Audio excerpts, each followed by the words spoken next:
Share ko lang po sa inyo ito ha. Sa mga kalalakihan, pwedeng ito po ang isang rason din, Cubs. Okay? Tingnan nyo yung pagkakaiba sa kulay. Okay, ito medyo creamy. Ito medyo malabnaw.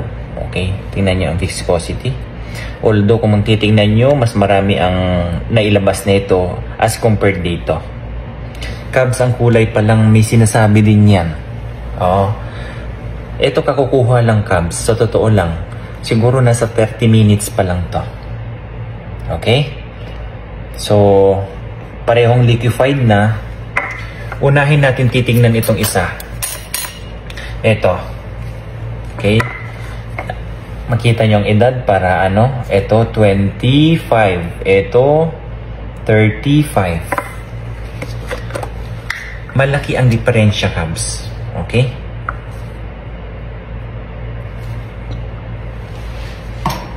Para at least ma-aware lang kayo, boys. Hindi porket may nilalabas kayo, ang importante dito. Dito kasi sa pag-examine sa mga nilalabas nating mga lalaki, depende yan. Una, volume. Siyempre, kapag madami, mas okay.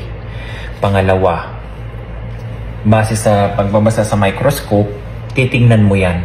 Gaano ba kadami pag binibilang?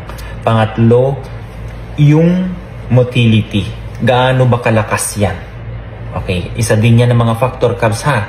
Baka naman marami kang nailalabas, pero yung pag-swim na mga nilalabas natin ay mahina.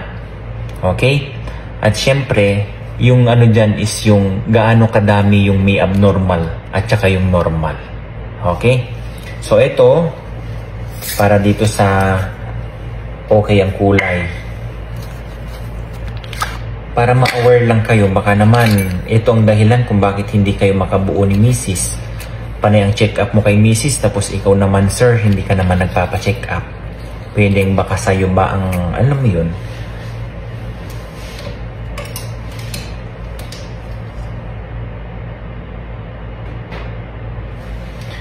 Ito dapat. So, ayan, dapat ganito, Cubs. Kita mo yan? Kung gaano kadami yan.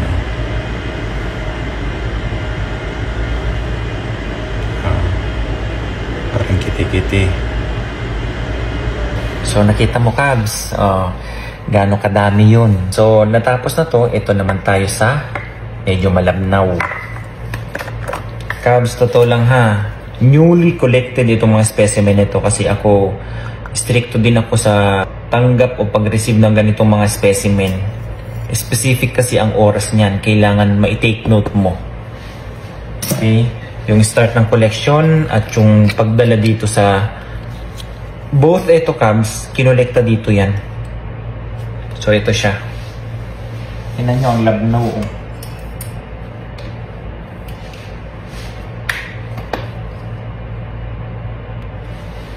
So, ito siya, Cubs. Tingnan nyo. So, ito ngayon yung yung isang specimen, Cubs.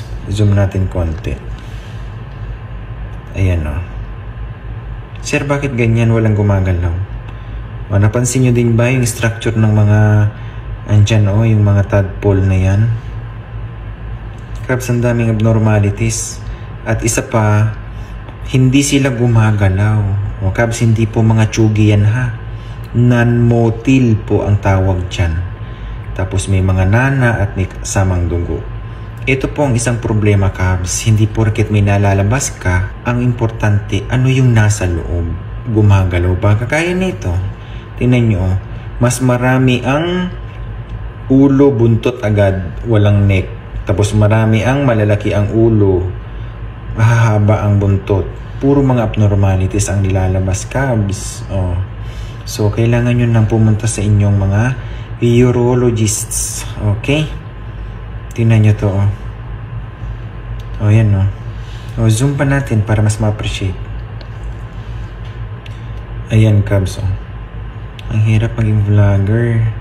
Ang hirap kumuha ng ng magandang site. Pero okay naman to. Magandang ayan at pansinin nyo isa-isa. Hindi ba? So, yung malabnaw, Cubs, tingnan mo ang laman may ulo, walang buntot. Oh. Diba? Tapos yung iba, ang haba ng buntot, tapos ang haba ng ulo. Maraming abnormalities. Okay, hindi kagaya ng isa na talagang alive na alive sila. Oh, tapos may baluk-baluktot pa dito. Oh. Okay?